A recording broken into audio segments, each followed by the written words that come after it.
Okay, 2318 students, this is the video that gives the proofs of problems 25, 26, and 27 in section 4.1, which are properties we needed, and in addition with some others, they'll help us prove our handy theorem about subspaces to make it easy to generate many examples of vector spaces. Okay. So, sometimes when you're in lecture, when you're attending a lecture and a jackhammer goes off down the street, it's kind of, well, today we have the kid outside the window and the horn player upstairs.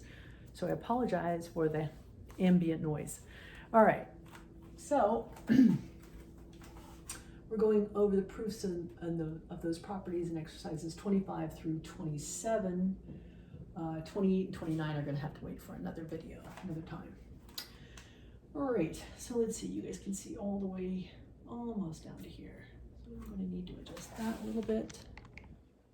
Right, there we go. Okay, so number 25. The property is that the zero vector in a vector space is unique. Well, that's our claim. It's separate from our proof. Suppose it's not unique. To say it's unique, it means it's the only one. Well, suppose there was another one. Let's say it's called the z vector for a zero vector.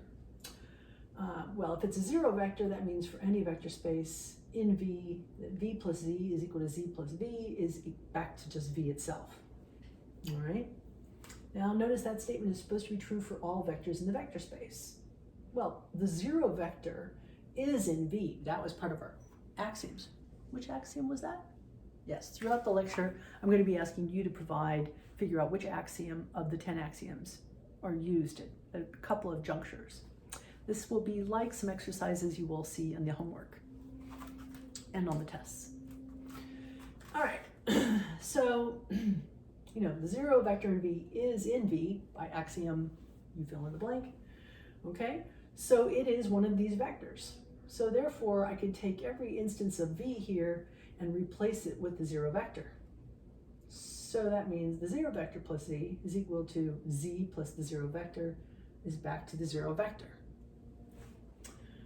However, the zero vector still has its properties by axiom, which one?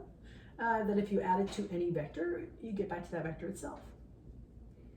So by putting these last two equations together, see how this is the same as this? Flop that one around, put it right here. Therefore, Z is equal to 0V plus Z, which is Z plus 0V right here, and that's equal to 0V. So therefore, Z is equal to 0V. So there isn't another distinct zero vector. 0V is the only one. And that's what we mean when we say it is unique. And by the way, there's some notation for that. If you want to say there exists only one, or there exists a unique something, you put the existential operator with an exclamation point.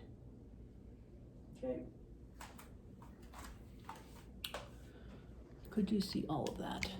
Oh, there it is. Excuse me, that last line. So the existential operator with exclamation mark says something is there exists and only one of these things. There exists a unique. Why do you need that? Well, exercise 26.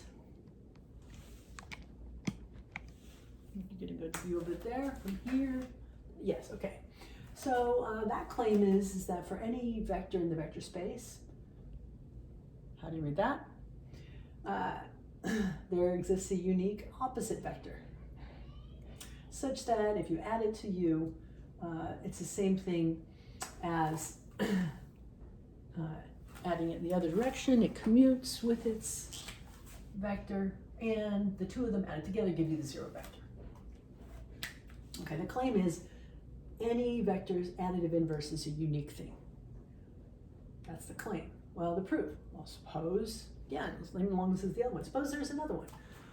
Suppose there's a vector W, such that U plus W is equal to the zero vector, and is equal to W plus U. Okay. Well, that implies, by what reasoning? Let's see. So I have this equation here. Notice that is, if I go from here to here, what have I done? With this equation, I've just added the opposite of u to both sides. Okay. All right. So that's just algebra, right? You have something that's a is equal to b, therefore a plus, or c plus a is equal to c plus b. Just algebra.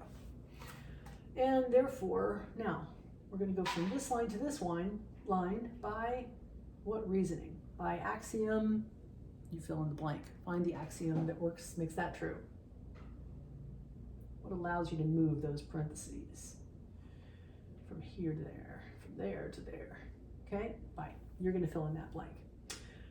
What is this? The opposite of u plus u itself is the zero vector. Nothing else has changed. So what's allowing me to go from here to here? Put that axiom number in here. From here to there, what's going on?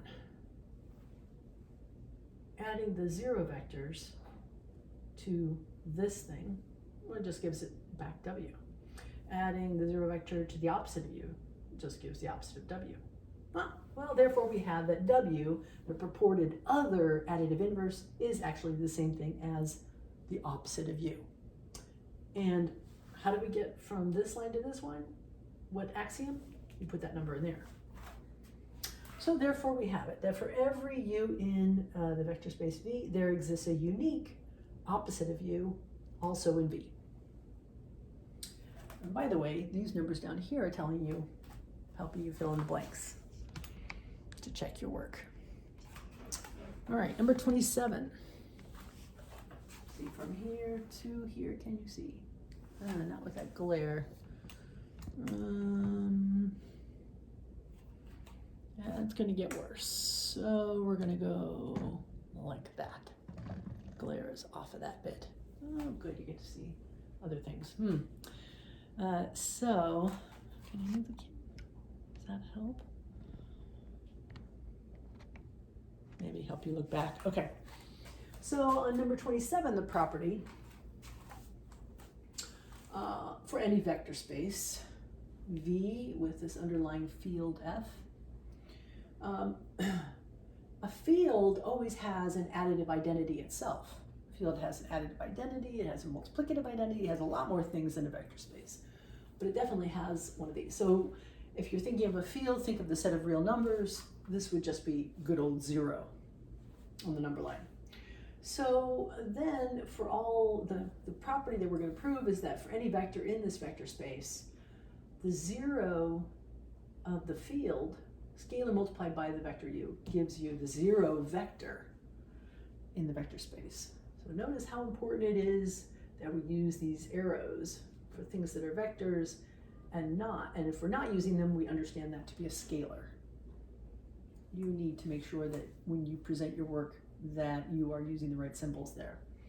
So online, I guess that's going to have to be that if you're answering some blank and you have an option between boldface 0 and lightface 0, you choose that one here and the other one over there.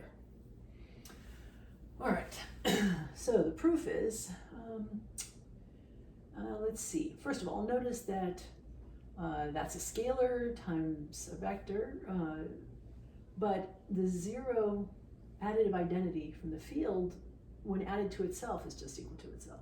So that's just a property of the additive identity of 0 of f. All right. Now notice this right-hand side here.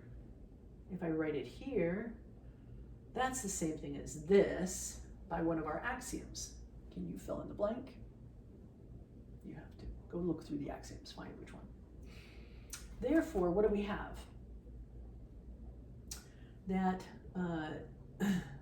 this 0 here, 0f dotted with u, it's not dotted, but scalar multiplied by u, is equal to this. So this part right here, putting those equations, taking these two equations together and making a new one, transitivity, right?